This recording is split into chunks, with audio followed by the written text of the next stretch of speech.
नाम महक है और मैं फैमिली की सिस्टर हूँ। उसने मुझे कुछ दिन पहले मुझे बताया था कि अगर मेरे साथ कुछ ऐसा हो तो तुम मेरे केस मेरा तुम लड़ना, तुम बाकी सारी लड़कियों का इंसाफ देना, तुम वो बनना, सारी लड़कियों का इंसाफ देना। उसने मुझे कहा था, मैं नहीं देख पाई उसकी थर्ड पोजीशन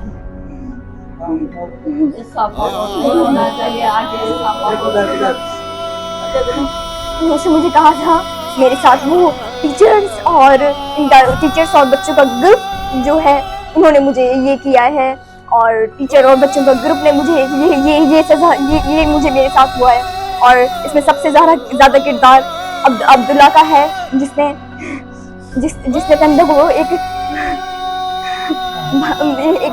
भाई के नाम से और उसकी सारी सब दोस्तें सब चीजें छीन ली।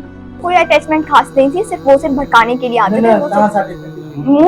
जहाँ अटैचमेंट मेरे साथ बहुत अटैचमेंट थी। वो हमेशा रात को मेरे पास आती थी, रोती थी, अपनी गवाही देने की कोशिश करती थी और अपनी बातें बताने की कोशिश करती थी, बट मैं जान रही। कितने टाइम का काम आगे सब गर्म सितंबर। अच्छा, ये कल या परसों वाली जो बात थी वो थोड़ी शेयर करें। कल वाली, परसों वाली आपको क्या परसों मुझसे बात नहीं की उसने, कल बात की थी। इसमें उसने मुझे यही कहा था कि अगर मैं मर जाऊं तो मेरे केस तुम लड़ना, और ये सब चीजें, ये सब कुछ सच बताना सबको, ताकि आइंदा सारी लड़कियों का सब कुछ भला हो और मेरा इंसाफ दिलाना होगा। हम पढ़ नहीं सकते, हमारी बच्चियां पढ़ नहीं सकती, हमारे बेटियों के साथ क्या यही हो गया, या नाइंसाफी होगी क्या, ये वो अपने आप को मारेंगी क्या, ये होगा हमारी सिंध की बेटियों के साथ, हमारी बेटियां ऐसे होंगी क्या, ये ऐसे शहीद होंगी क्या, हमारी बेटियों के साथ इंसाफ होना चाहिए, हमारी बेटियों के साथ ऐसे नहीं होना चाहिए।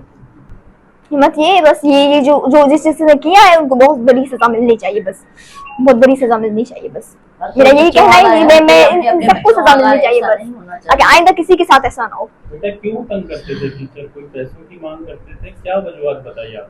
ऐसा कुछ नहीं था, बस ऐसे ही। तो वो पहला तो ये अब्दुल्ला ने तो अपने भाई का कहा था ना, भाई का इत्मीनान दिलाया था ना, उसको कहा था मैं तुम्हारा भाई हूँ। उसके फ्रेंड के पास कोई भाई नहीं था, वो अकेले थी, उसके पास कोई भाई नहीं था ना।